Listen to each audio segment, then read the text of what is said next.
And as for justice, isn't this country based on justice, seeking justice? You yourself said the battle will be of justice against injustice.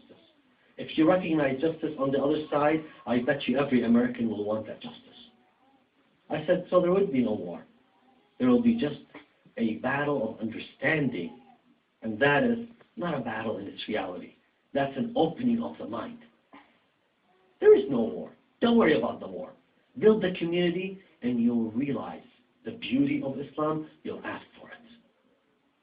Take away this whole thing about killing and... No, we don't need any killing. There is no such thing.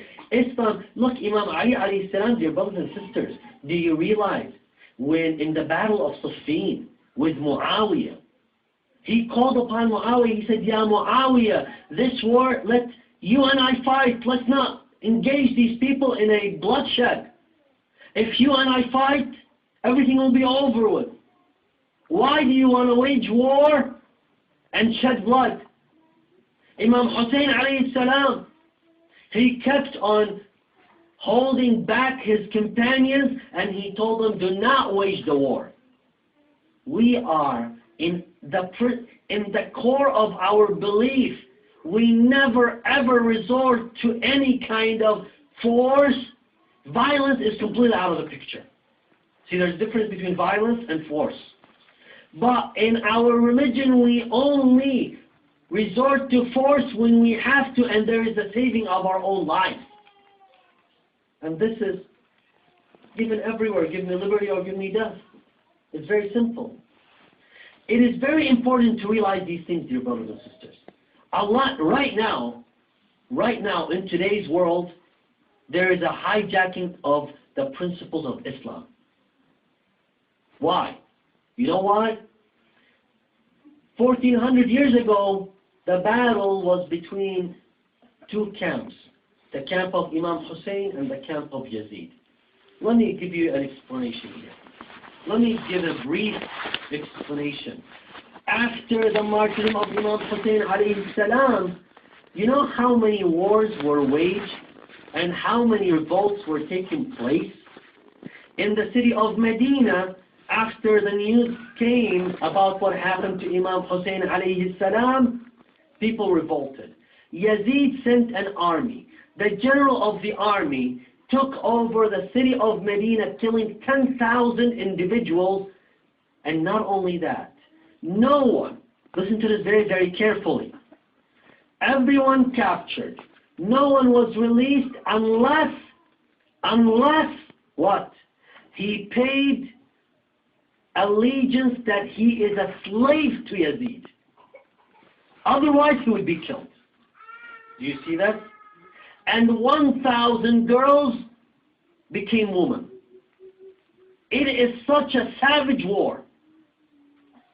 10,700 reciters and memorizers of the Holy Quran were killed by the army of Yazid.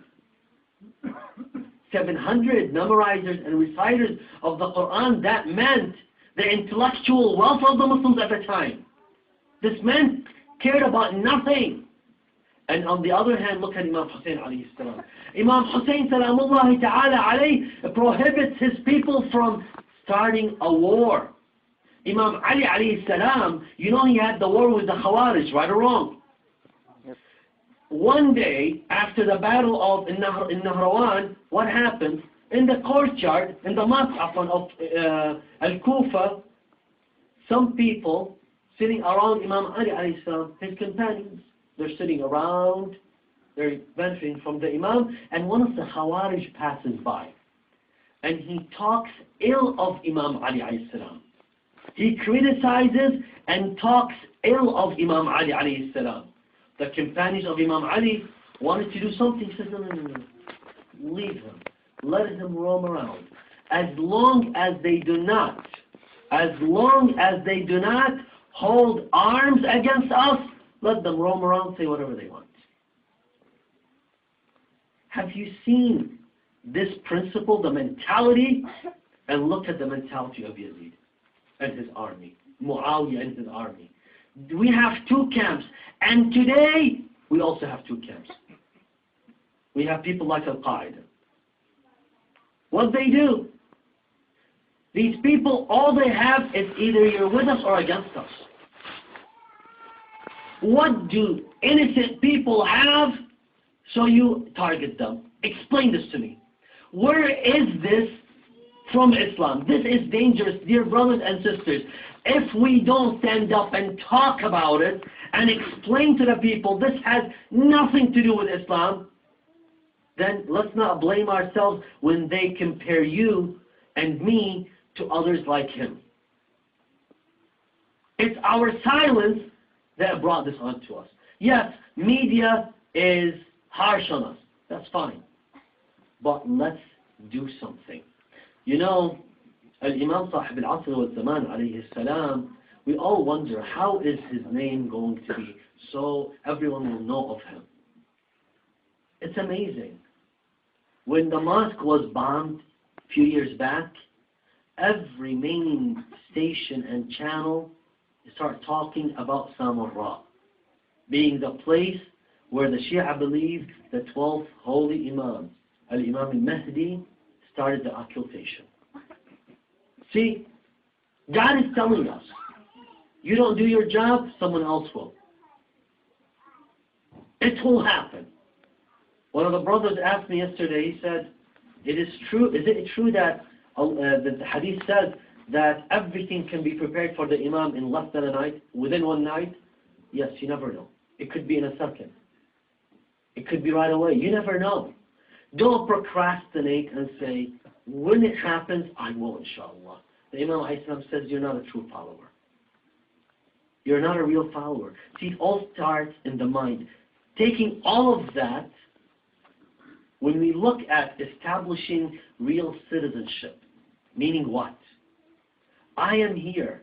I will want my community to be the best community. What is a citizenship? The place that I am in, my neighbor, I will want the best. A real Muslim, we need to unwind these things and apply Islam in our daily lives, with our neighbors, with our co-workers, and not by preaching to them, by being Muslims. By us, you and I, being real Muslims. One time, at a place I used to work, I had a lecture I wanted to print close by work, and I didn't have the chance to print it while I was home. So I went to, I was at the meeting, an executive meeting, and after it was done, I asked the CEO. I asked her. I said, I have about 10 pages I want to print. Do you have a problem with me printing 10 pages? She looked at me. She goes, why are you asking me about printing 10 pages? I said, because these are personal 10 pages, it has nothing to do with work.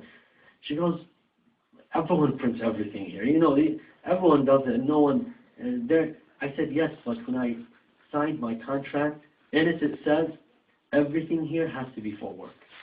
And it is illegal, according to our religion, to do even the slightest thing in breaking that transaction and that agreement. She looked at me, she goes, and what is that religion? I said, I'm a Muslim Shia. She goes, are you serious? I said, I'm serious.